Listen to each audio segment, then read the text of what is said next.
7259페이지. 본문 말고 세 번째 줄에 보면 24절로 31절 있잖아요.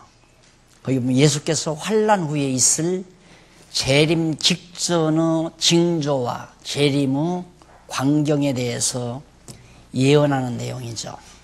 재림 직전에 어떤 일이 있고 또 어떤 광경으로 예수님이 오시는가. 근데 그때 그 환난 후에 그때 그 환난 후 해가 어두워지며 달이 빛을 내지 아니하며 별들이 하늘에서 떨어지며 하늘에 있는 권능들이 흔들리리라. 그때 인자가 구름을 타고 큰 권능과 영광으로 오는 것을 사람들이 보리라. 그렇게 예언이 되어 있습니다. 근데 중요한 것은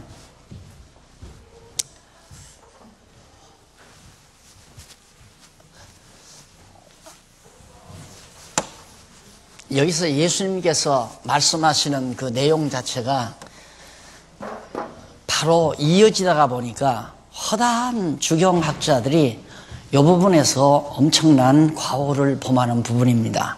그래서 이제 여러분들에게 말씀을 드리려고 하는데, 그 밑에서부터 12번째 줄 한번 보세요. 밑에서부터 12번째, 아니 11번째. 11번째 보면 여기란 말이 나오죠. 앞부분에. 여기.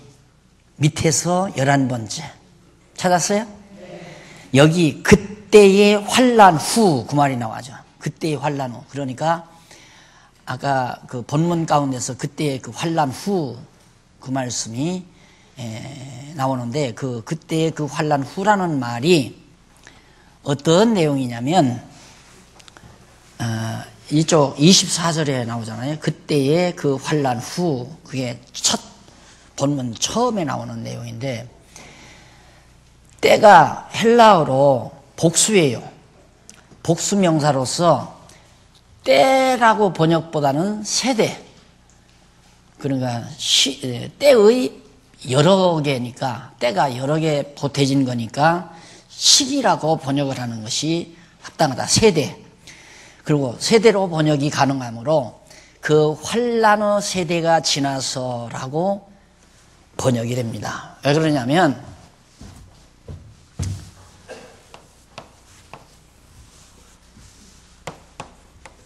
(70년) 이게 이제 예루살렘 이제 딱 이렇게 되면 지금까지 한 건 예루살렘 이전에 예루살렘 멸망 이전에 있을, 그리고 이제 멸망이 된다, 징조에 대해서 얘기한 거거든요. 예루살렘 멸망 징조에 대해서.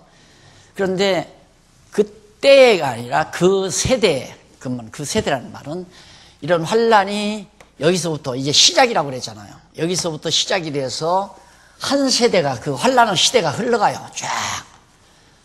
그래서 세대로, 때로 번역하지 말고 세대로 번역을 해야 한다. 그때란 말은 이때를 말하는 거죠. 예수님이 이때 와야 돼요. 이때 오셔야 된단 말입니다. 그래서 초기 성도들도 굉장히 헷갈리는 게 뭐냐면, 금방 예수님이 오신다고 했는데 왜 안 오시느냐. 그래서 이제 95년도 사도 요한이 밤모섬에 갔을 때 걱정하지 마, 좀 더 참고 기다려라. 아직도 이루어져야 될 일들이 많이 있으니까 저 기다려라. 이거 95년도에 요한계시록을 기록했잖아요. 그러니까 안 맞는 거죠. 그때 하면 이때 강림을 해야 돼요. 그런데 그 세대가 어떤 세대? 환란이 시작되어 그 환란의 세대가 지나고 나면 이제 천체의 변동이 오는 거죠. 하늘이, 태양이 떨어지고 어두워지고 달이, 별빛이 사라지고, 그러면서 이제 천체의 변동이 오면서 예수님이 구름 타고 오신다. 이제 그 얘기입니다. 그래서 그 부분 여러분들이 명심을 하고 계시면 참 좋겠습니다. 그 다음에 이제 넘어가서 60페이지에 가보면 32절로 37절은 예수께서 재림의 날과 때는 아무도 모른다. 언제 예수님이 재림하실지 이 시기는 아무도 몰라요. 아무도. 그러니까 이걸 예측하는 게 세대주의 신학자들이거든요. 다시 말해서 침례교 신학자들. 침례교 신학이 미국에서는 굉장히 발달했어요. 그러다 보니까 한국에도 장로교면서도 침례교 세대주의 신학을 답습해가지고 이 종말론을 말하는 자들이 너무 많다가 보니까 그래서 많은 성도들이 헷갈렸죠. 그러니 절대 거기에 동요하면 안 됩니다. 이 시대는 얼마인지 몰라요. 좌우지간 하나님께서 정해놓은 세대. 이게 이제 이방인의 세대니까, 이방인. 이방인들의 구원 시대. 이방인들의 구원의 시대가 끝나면 유대인의 구원의 시대도 역시 이제 다 정리가 되고, 그리고 예수님이 이제 오시는 거니까요. 그 시대를 우리는 절대 감안해서는 안 된다. 요한계시록을 제가 강론을 쓰면서도 그 부분을 엄청 내가 신경을 썼어요.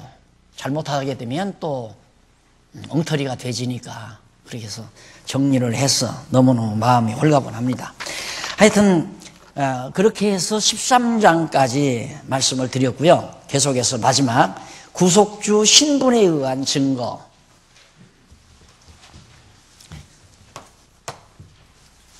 여기는 이제 구속주 신분에 의한 증거.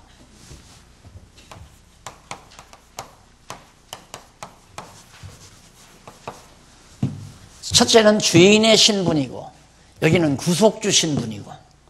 이 구속주도 높으신 분 아니에요? 우리를 구속해 주시니까 높은 분이죠.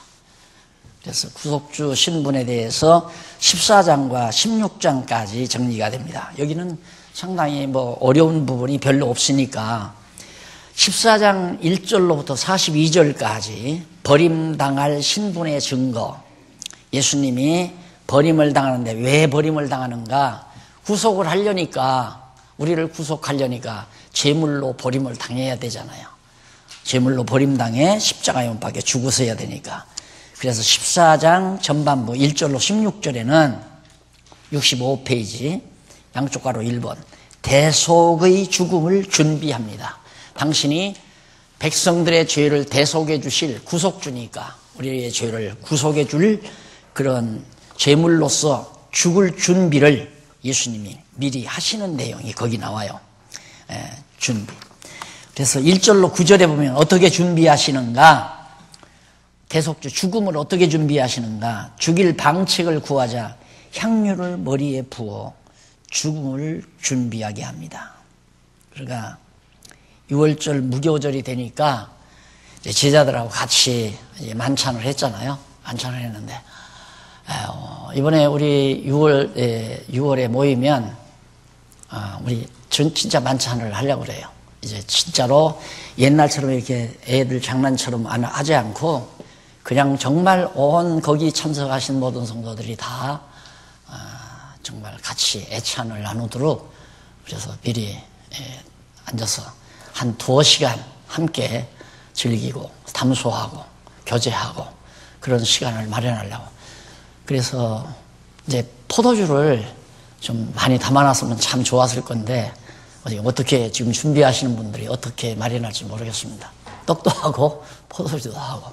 예수님도 만찬을 했거든요. 만찬을 이제 6월절 만찬을 했는데 그때 예수님께서 이제 당신이 팔려간다 그 얘기를 하시면서 너희들이 다 나를 버리고 그러면서 내니까 자꾸 물으니까 예수님께서 지금 나와 함께 떡바구니에 떡그릇에 손을 넣은 자가 나를 팔리라 라고 하면서 그때 다 가룟 유다가 같이 있었잖아요. 그러니까 가룟 유다들 빨리 넌 가서 너 할 일 해라. 빨리 가서 예수님을 은삼십 받고 팔아 넘기라 이 말이에요. 왜? 성경에 다 그렇게 되도록 예언이 되어 있으니까. 그러니까 예수님께서 그렇게 다 예언한 것은 성경에 기초한 거예요. 예수님도. 그러니까 오늘 우리들도 장차 되어질 일을 예언할 수 있는 건 성경에 기록된 것으로 예언되는 거죠. 그렇게 해서 이제 예수님이 그 말을 하자마자 어떤 일이 있었느냐면 한 여자가 향유, 아주 값비싼 나도기름이라고 아주 비싼 기름인데 그걸 갖다가 예수님의 머리에 부어요. 그러니까 제자들은 돈만 생각하는, 야, 저거 굉장히 비싼 값인데 왜 저걸 저렇게 낭비하나? 저걸 팔아서 가난한 자들에게 구제하면 얼마나 좋을까? 우리들 선한 일하면 구제부터 생각하니까. 구제가 선한 일이라고 생각하니까. 근데 예수님은 가만 놔두라 이 말이에요. 다 뜻이 있어서 그렇다. 그러니까 그 뜻은 뭐냐면 예수님이 곧 죽게 되니까 장사를 미리 준비하는 거예요. 나도기름이라고 시체에다가 미리 이제 방부제로 그렇게 사용하는 기름인데 그걸 한 여자가 이제 값비싼 걸 이제 예수님이 머리에 부었다. 그 말은 예수님의 구속주의 신분으로서 첫째 죽음을 예수님께서 버림받아 죽으실 것을 예비하는 거죠. 대속의 죽음을 준비하는 거예요.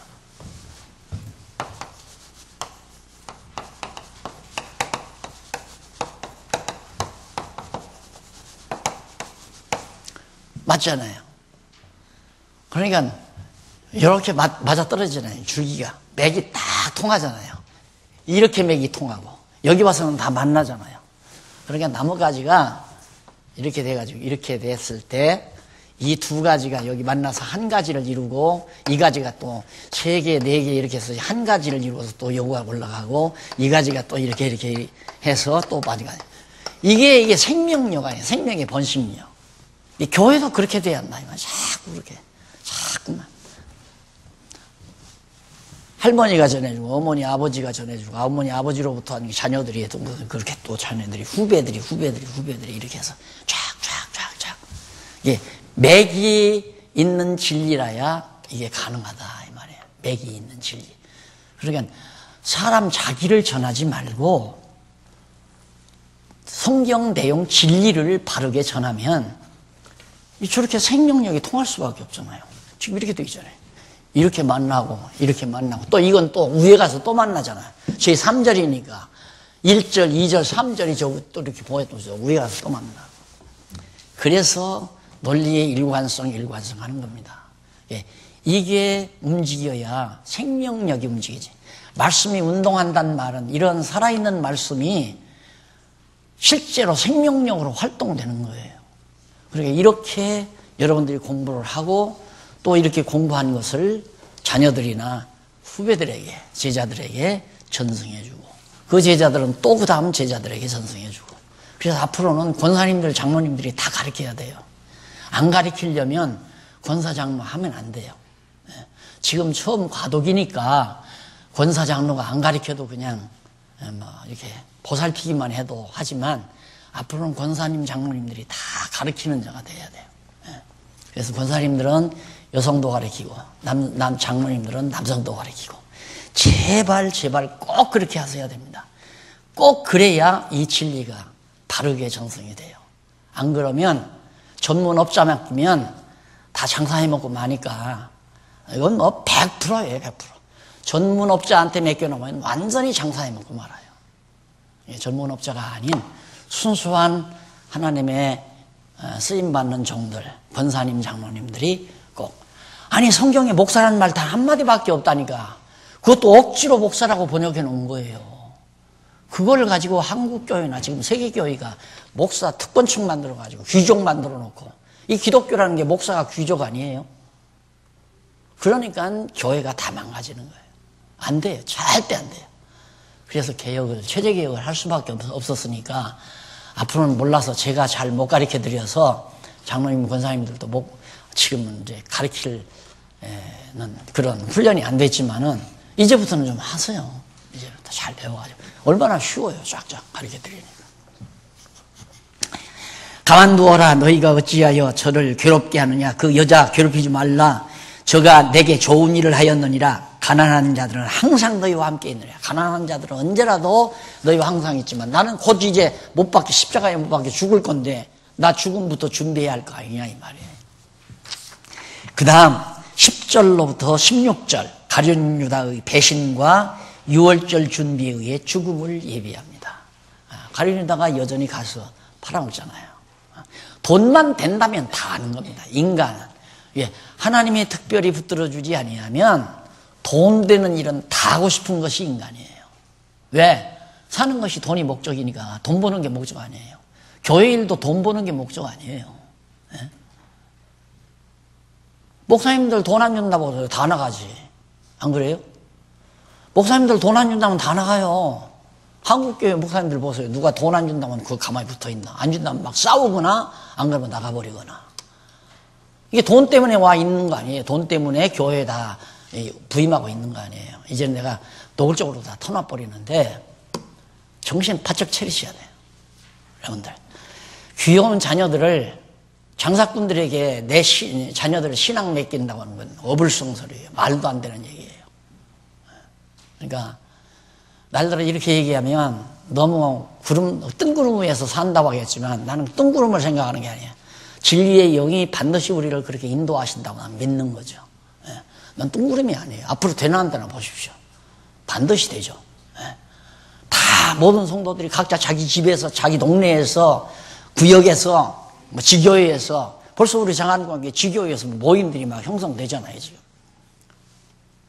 어느 지교회에서 모임 갖고 바로 이게 천국 아니냐고 그러면서 즐거워했다는 얘기를 듣고 아 이제 뭔가 정말 교회가 무엇인가를 알아보는구나 이런 생각하면서 마음이 흐뭇했습니다만은 정말 뭐 장소 따지지 말고 그래서 우리가 다 믿는 거 하는 거 하나 되니까 멀어도 다 여기 같이 장소가 좋잖아요. 널찍하고 하나님이 이것도 허락해 주었고 여기 일요일에 한 번 딱 약속한 자리 장소에 딱 모여서 한 번 경건에 딱 한 번 전체 모든 교회가 찬양하고 기도하고 그렇게 경건에 마치고서 딱 각자 자기가 가리키는 사람도 있고 배우는 사람도 있고 이게 가리키는 사람 분야가 10분야면 가리키는 사람이 10명이 있어야 되고 그럼 가리키는 사람이 10명 목사님 10명 모실래요?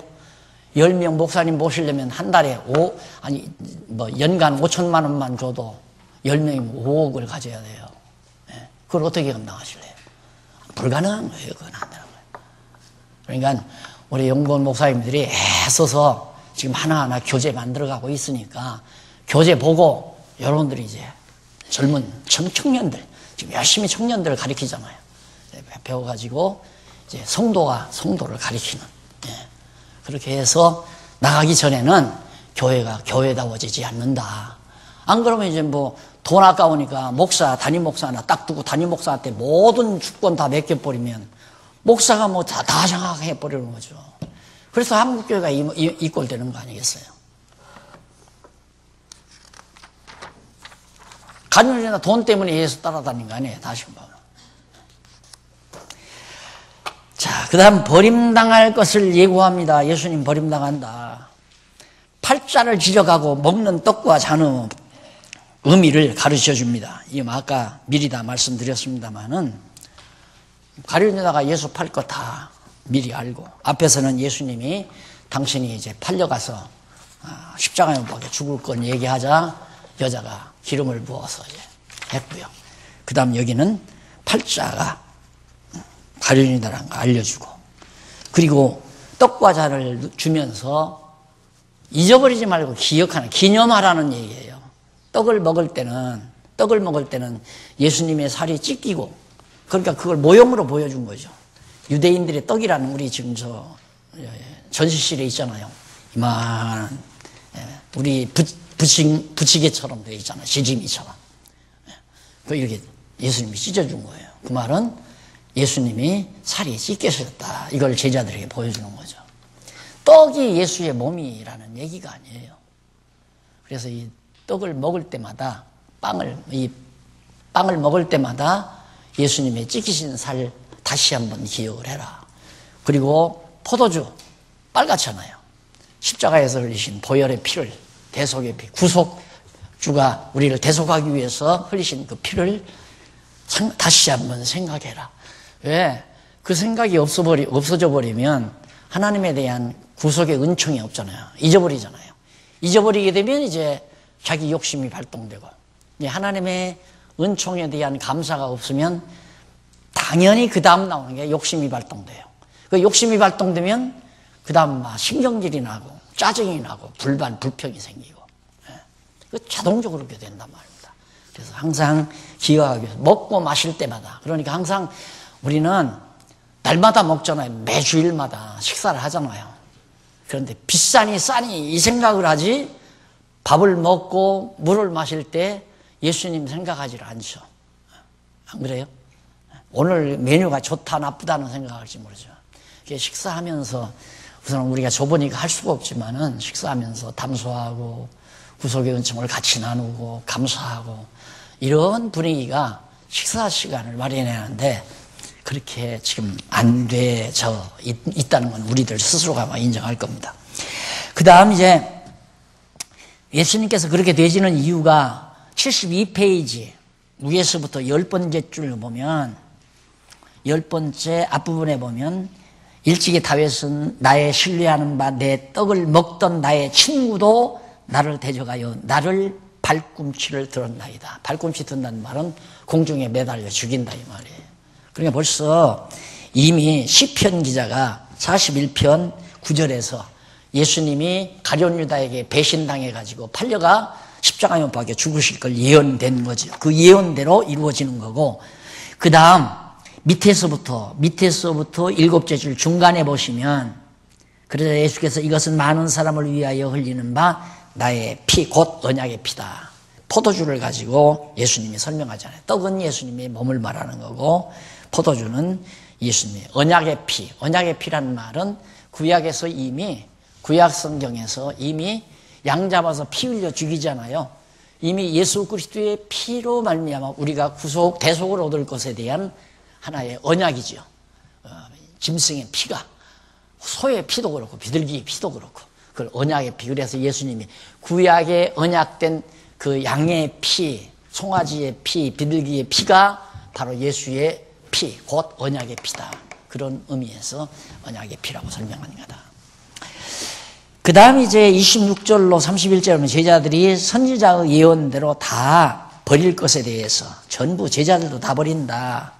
밑에서부터 제일 아래 5째 줄 보세요. 예수께서 스가랴 선지자의 예언, 스가랴 13장 17절이에요. 예언을 통해 제자들이 다 예수님을 버리게 될 것을 아시고 말씀하신 것입니다. 그리고 이어서 예수께서 반드시 다시 살아나셔서 갈릴리에서 제자들과 다시 만나게 될 것을 약속하신 겁니다. 자, 그러면 예수님이 이제 붙들려 갔어요. 가니까 제자들이 한 사람도 안 남고 다 버리고 간다. 그 이미 스가랴 선지자가 예언대로 다 갔죠. 어디로 가느냐? 갈릴리로 간다. 왜? 갈릴리가 고기 잡아먹고 살던 제자들이 살던 본향이니까.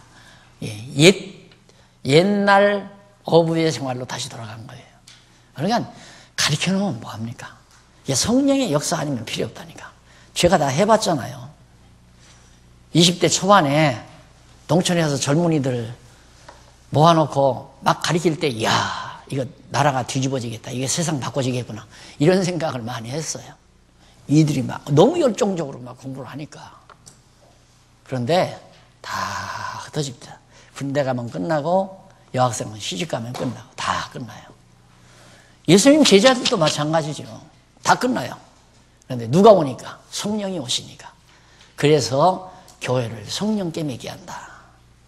여러분, 내가 만약에 그냥 목회하다가 나 그만둬버리면 우리 교회에 다 산산조각 나요. 물어볼 거 없어요. 그래서 사람에게 안 맡기고 성령께 맡겨보자는 게 최적이에요. 완전히 성령이 시키는 대로 성령의 감동을 받아서 각자가 하나님 앞에서 은사 따라 살게. 내가 살아있으면서 한번 봐야 되겠다 이거예요. 그러다가 만약에 뭐가 잘못되면 우선 잡아주간 걷어 잡아서 다시 한번 시도라도 해보고. 그래서 아직은 뭐 나이만 그때 70이었지. 아직은 내가 할 만도 했는데 일찍 한 건 뭔가 잘못되면 걷어 잡기라도 해야 되잖아요.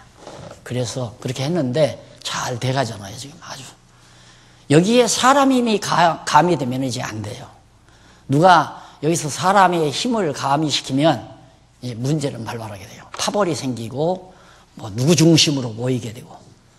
사람 중심으로 모이면 그게 당파예요. 그 당파가 이단이에요. 적그리스도라 이 말입니다. 사람 중심. 아까 그랬죠? 사람은 꾸준히 자기보다 훌륭하다는 사람을 하나 목표 걸어놓고 그분을 위인 만들어 놓고 그 밑에서 그냥 오기약대면서 살고 싶어 하는 것이 인간의 치졸한 생각이에요.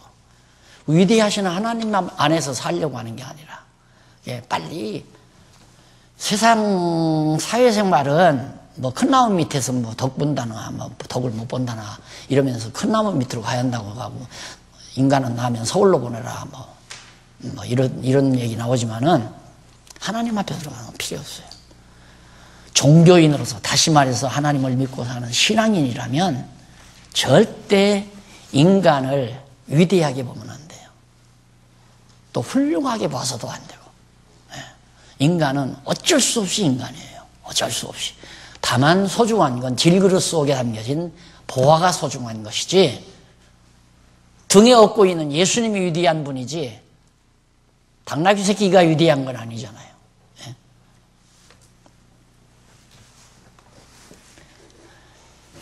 그 다음 넘어가서 14장 32절로 42절 겟세마네에서 잔을 옮기시기를 기도하며 팔릴 것을 예고합니다. 뭐 다 아시는 얘기죠. 아버지요 아버지요 하실 수만 있으면 이 잔을 내게서 떠나게 해달라고. 괴로우니까 그렇죠. 육신으로서 너무 괴로우니까 거듭 그러시다가 그러나 내 뜻대로 마옵시고 아버지의 뜻대로 해주시라. 그 내용 가운데 7276페이지 위에서부터 8째 줄 중간쯤 보세요. 찾았어요? 네. 7276페이지 위에서 8째 줄 중간. 여기 쉬라. 예수님께서 그러죠? 자, 이제 제자들에게 이제는 자고 쉬라. 그만이다. 이렇게 나와요. 예수님이 이제는 자고 쉬라 그랬는데 거기 쉬라는 말이 무슨 뜻이냐? 헬라어로 바로 이는 쉬라, 그치라, 중지하라 그 말이에요. 그치라, 중지하라, 쉬라 다 이용이 될 수 있는 겁니다. 말이 되는 얘기인데 문제는 그만이다라는 말은 앞에 쉬라, 그만이다 나오잖아요. 그만이다라는 말은 뭐냐면 이는 전부 받다, 멀리하다, 가지다 그런 뜻이에요. 그만이다라는 말이. 그리고 따라서 이제는 자고 쉬라, 그만이다, 때가 가까웠도다라고 하는 그 말은 앞에서 그 성경에 나온 그 문장은 이제는 잠자는 것을 중지하라 그렇게 번역을 해요. 자꾸 제자들이 졸고 있잖아요. 자꾸만. 그러니까 이제 그만 중지해라 그 말이에요. 잠자는 거 중지해라. 왜? 중지하라. 모든 것을 받을 때가 왔도다. 모든 것. 그러니까 선지자들이 예언한 모든 내용들을 내가 이제 받아들일 때가 왔다. 십자가에 못 박혀 죽을 때가 내가 왔다. 이제 그만 자고 일어나라. 나 이제 기도 끝났으니까 그 말이에요.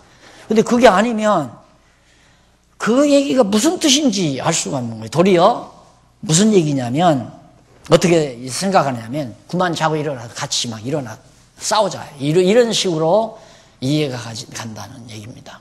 잘못된 번역이라는 거 기억하시면 되겠어요. 이렇게 해서 14장 42절까지 말씀드렸고요. 그 다음 버림당한 신분의 증거 여기 이제 3번이죠.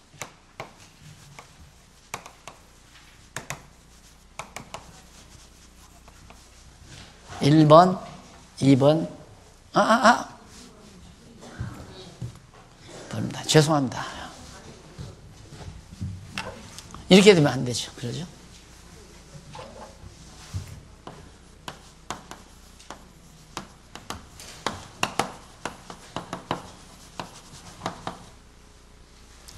뭐야, 이거. 어떻게 잘못됐잖아?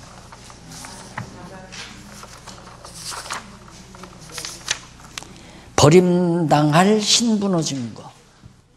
버림당할. 죄송해요. 대속의 죽음을 준비하는 건 양쪽 가로죠? 그렇죠?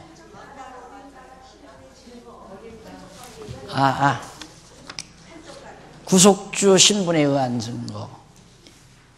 그 다음 한쪽 가로가 버림당할. 잘못했어요. 이거 내가 잘못 봤어. 소재인데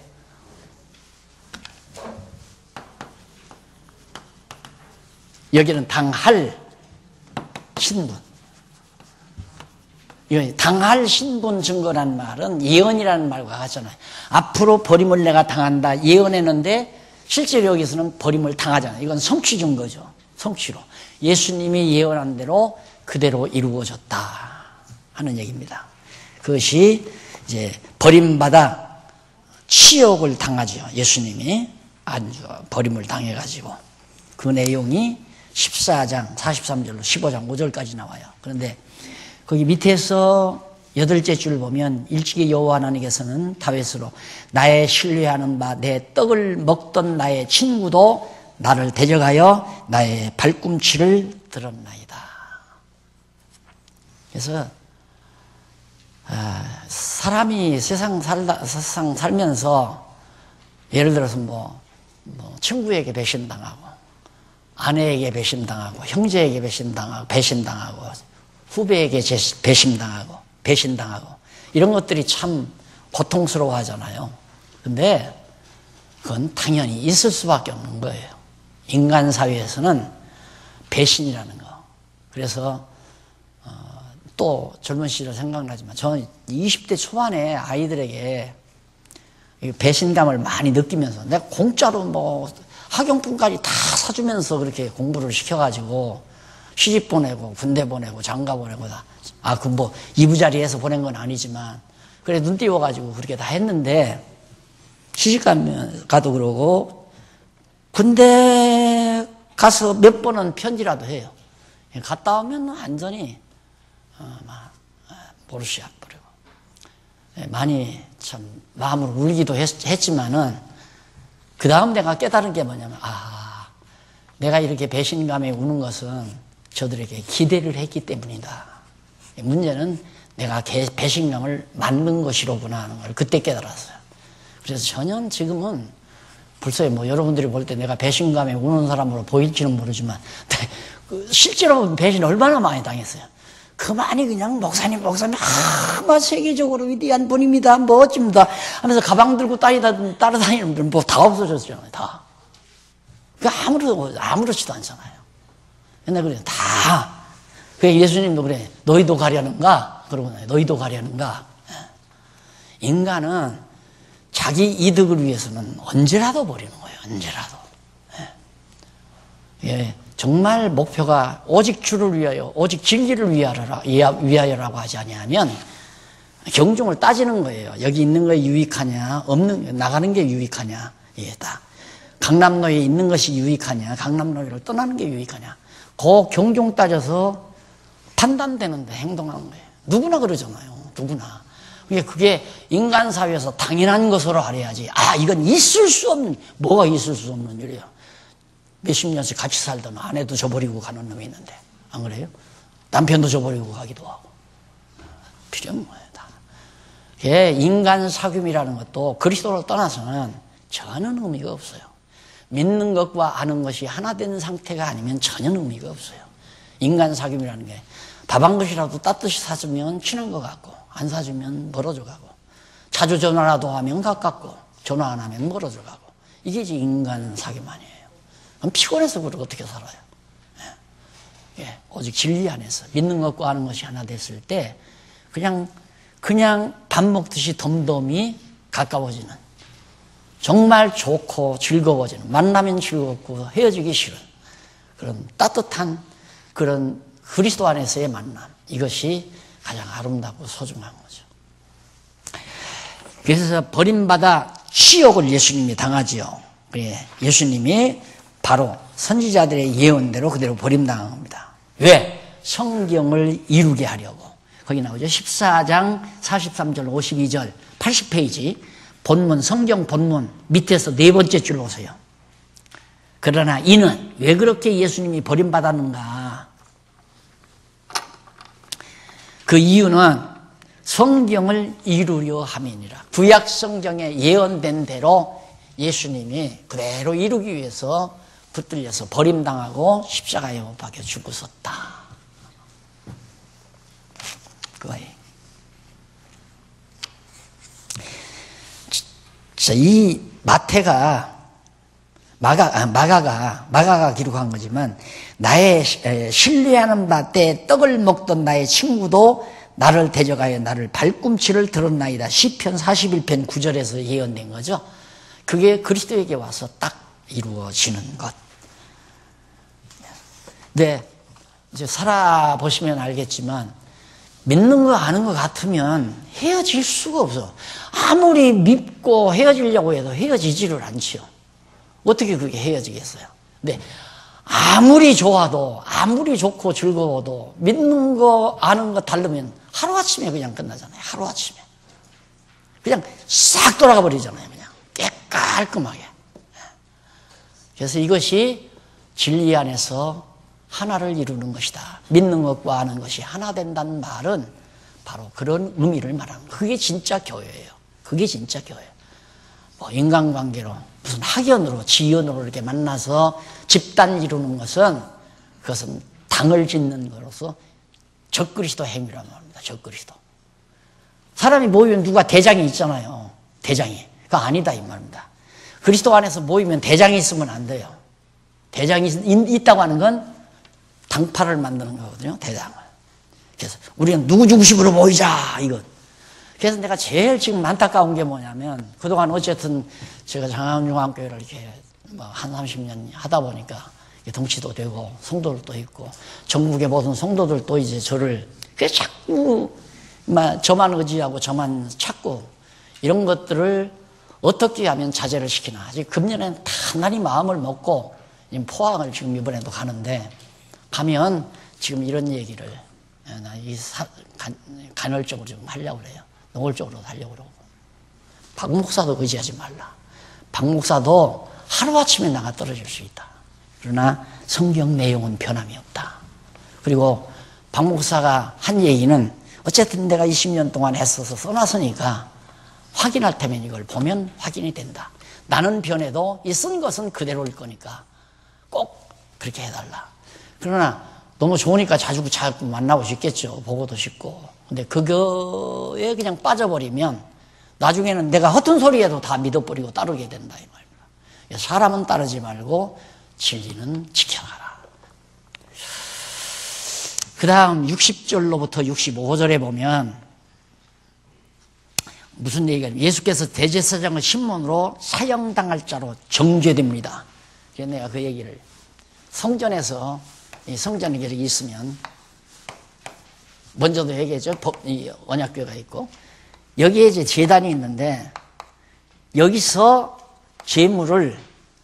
죄를 덮어 씌운다고 그랬죠. 안수를 해서 내가 범죄를 했어요. 범죄해서 제사드리러 갔어요.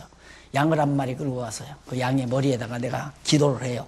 그러면 내가 지은 모든 죄가 양에게 전가가 돼요. 그럼 양이 여기서 죽습니다. 죽으면 이제 그 피 흘림으로 내가 용서를 받는 거죠. 그런 것이 바로 내용입니다. 그 다음 14장 66절로 72절에 보면 예고대로 3번 부인한 제자 베드로에게 배신을 당하죠. 예수님이 베드로에게도 너도 나를 다 굴기 전에 3번 부인한다. 결국 진리는 환영받기 쉽지 않아요. 왜 그러냐면 현실과 너무 동떨어지니까. 현실과.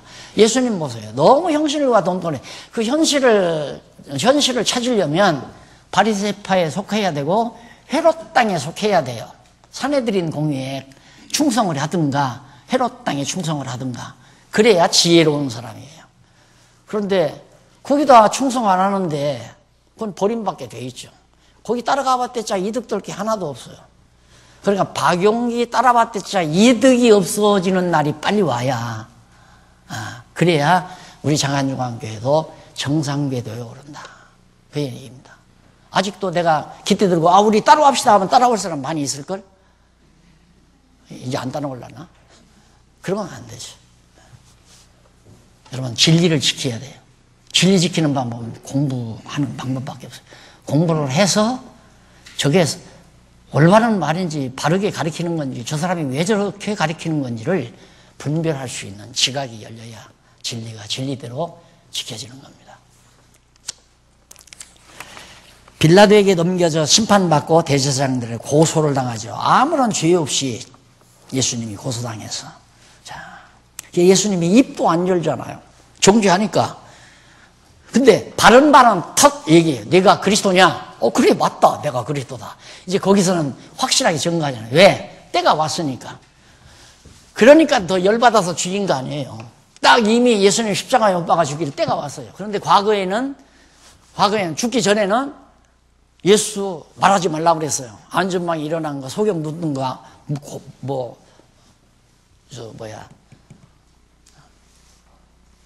나 환자, 문둥이 고쳐진 거, 이런 것들 가서 말하지 말라. 왜?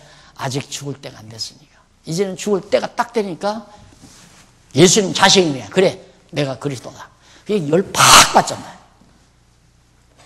그래가지고 결국은 예수님께서 이제 죽음에 이르는데 예수님이 계속해서 대제사장들 장로들의 변론을 했기 때문에 여기서 다시 엉터리 변론을 하는데도 예수님은 딱 묵비권을 써요. 말하자. 근데 그것까지라도 성경에 다 예언되어 있었다 하는 얘기입니다.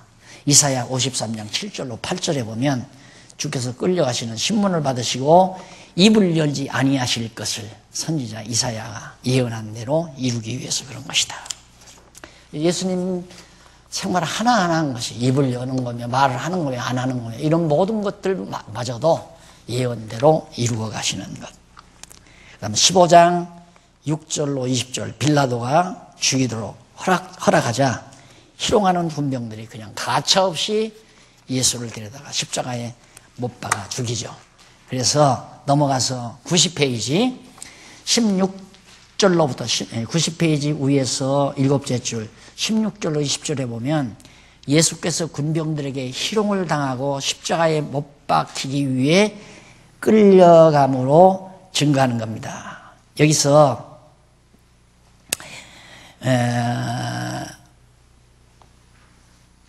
그 로마 총독의 그 뜰로 그렇게 끌려갔는데 그건 재판 장소, 그 뜰에서 왜 우리나라도 원님이 계신 이렇게 장소가 있으면 그 장소 앞에 이렇게 큰 뜰이 있잖아요.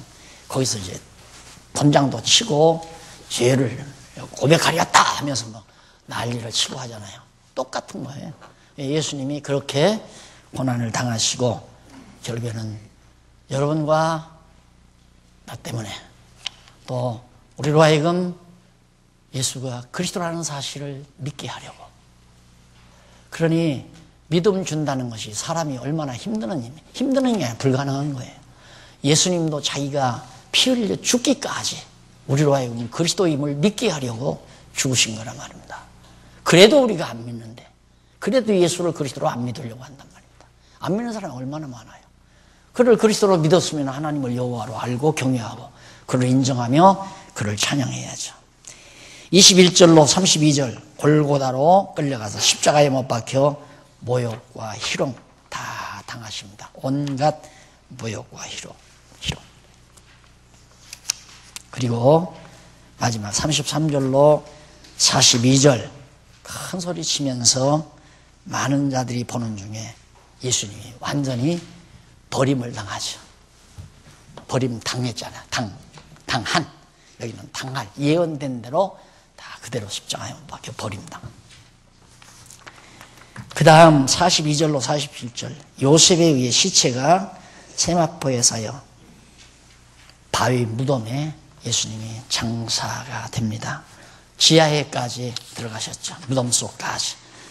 이렇게 낮아지신 그분이 16장 영광스러운 신분의 증거, 예수님이 영광스럽게 어떻게 부활한 신분으로 나타냅니다. 예수님이 완전히 마리아의 몸에서 태어난 그 인간의 육체를 벗어버리고 신령한 몸으로, 썩지 아니하는 몸으로 부활하신 신분으로. 여기서 이제 세 번째가 영광스러운 신분.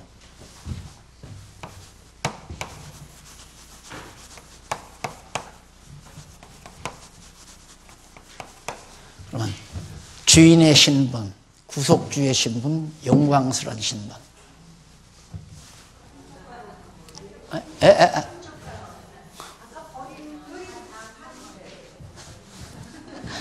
나도 정말 헷갈리네. 영광스러운. 네, 맞아요. 죄송해요. 이제 그러니까 내가 강의를 그만해야 돼. 빨리 금년만 하고, 금년이면 다 마칠 것 같아요. 금년 한 해면. 자, 그 다음 부활한 신분. 예수님 부활하셨죠? 새벽에, 이른 새벽. 안식 후 첫날 부활하신 거 다. 그 다음 16장 12절로 18절. 두 사람의 증인을 불신한 지휘자들을 꾸짖고 임무를 부여합니다. 여기서 두 사람의 증인이라는 건 구약에 보면 증인 둘 내지 셋이 필요해요. 언제나. 그래서 예수님 마태복음이나 복음서에 보면 예수가 하나님의 아들로 증거할 때도 세례요한이 증거하고 성부 하나님이 또 성령 하나님이 그리고 예수님 자신이 이렇게 증거하잖아요. 그래서 오늘 우리 이제 교회가 지교회 가입이라든가 또 합력교회 설립이라든가 이거 할 때 거기에 이제 추천인 증인이지요. 이분들은 하는 게 참 좋습니다. 그래서 목사님들이나 장로님들, 권사님들이 한 2분 내지 3분 반드시 천거를 해줘야 돼요. 이분들은 성실한 분들입니다. 정말 성실하게 합력교회를 하려고 하는 분입니다. 성실하게 지교회를 하려고 하는 분입니다. 하고 이렇게 증인 2분 내지 3분 추천인으로 그렇게 하도록 난을. 난 하나하나 만드는 것도 다 일리가 있어서 그렇게 하는 거예요. 성경적인 근거가 있고 다. 그래서 그 서류를 작년에 못 만들고 금년에 만들었는데 금년에 아마 인터넷에 곧 딱 올라갈 거예요. 올라가면 우리 권사님들, 장로님들, 성도님들 한번 다 보세요. 시험 문제도 깔끔하게 제가 다시 정리를 했어요. 시험 고시 문제도 하고 그다음 신청서, 청원서 같은 것도 다시 폼 다 다시 정확하게 만들어서 올렸으니까 한번 참조해 보시면 나는 장로로서 좀 부족하구나. 나는 이런 부분에 권사로서 좀 부족하구나. 이런 거 성찰하는 데 매우 중요합니다. 나도 그거 또 보고 이런 부분에 나도 부족함이 있구나. 이런 거 이제 밝혀보죠. 매우 중요합니다. 그러니까 시험 볼 사람만 보는 게 아니라 성도 누구나가 보면서 자신을 성찰할 수 있는 내용들입니다. 이 두 증인이라는 것도 바로 확실하다, 분명하다. 예수 부활이 거짓이 아니고 분명한 부활이다라고 하는 것. 사실 지금 현재 법정에서 한 사람의 증인은 판단하기가 힘들죠. 그 같은 내용을 갖다가 두세 사람이 맞습니다. 나도 봤습니다. 이러면 재판장이 재판하는 게 아니라 증인이 재판하는 거죠. 근데 재판장은 그냥 맞으니까 맞다고 선언해 버리는 거지. 근데 어디 그래요? 재판장이 권한을 주고 있으니까 아닌 것도 기다고 할 수 있고 기다고 아니라고 할 수도 있고. 그래서 세상 재판이 재미가 없어요. 그 다음 승천한 신분을 확증해 줍니다. 예수님이 부활 승천했다. 영광스러운 신분이죠. 승천할 때 어디 우리 이 추악한 신분 가지고는 승천 못 하잖아요. 부활하신 예수 그리스도가 승천하는 신분으로. 거기에 16장 19절에 보면 제일 밑에 4페이지 하늘로 올라가 하나님 오른편에 앉았으므로 확신합니다. 너희가 그것을 볼 날이 있다. 그러면 진짜 보여주잖아요. 하나님 보좌 우편에 앉아 계시는 걸. 그다음 제자들이 천국 복음을 전파할 때 따르는 표적들로 확신을 해줍니다. 그래서 20절에 보면 제자들이 나아가 두루 전파할 때 주께서 함께 역사하사 그 따르는 표적으로 말씀을 확실히 증거하니라. 표적을 통해서 확실하게 예수님이 영광스러운 부활로 승천하신 사실을 부활 승천이 그게 굉장히 중요한 거죠. 예수님이 부활하셔서 승천하셨다. 어떤 종교에도 그런 종교는 없잖아요. 부활 승천한 종교는. 오직 기독교만 부활 승천의 종교가 되는 겁니다. 자, 이렇게 해서 간략하게 마가복음 16장까지를 마무리 지었습니다. 누가복음은 조금 깁니다. 기니까 그동안 안 하셔서도 공부를 좀 이제는 열심히 해야 되겠구나 하는 생각이 들면 숙제를 좀 한번 해보시는 게 참 좋을 겁니다. 누가복음 5장까지만 미리 읽어오시면 참 좋겠습니다. 저를 많이 도와주시는 거고요. 미리 공부해 보시면. 기도하십시다. 자비로우신 아버지 하나님, 하나님의 은혜와 사랑을 참 감사합니다. 이 엄청난 보화를 우리 질그릇 속에 담아주신 아버지 하나님이여, 어찌 이것을 땅에 묻을 수 있겠사오리까. 이것을 온 세상 만방에 증거하고 자랑할 수 있는 기회를 하나님이 허락해 주시고, 오늘 또 저렇게 국경을 넘어서 이 보화를 만나기 위해서 찾아왔습니다. 저들에게 지혜 주시고 또 이 소중한 진리의 말씀을 듣고 깨달아 믿기로 작정된 모든 이 땅의 영혼들을 하나님이 불러 모아 주시옵소서. 우리에게도 세임 주셔서 감당할 수 있게 해 주시옵소서. 예수님 이름으로 기도드립니다. 아멘. 수고하셨습니다.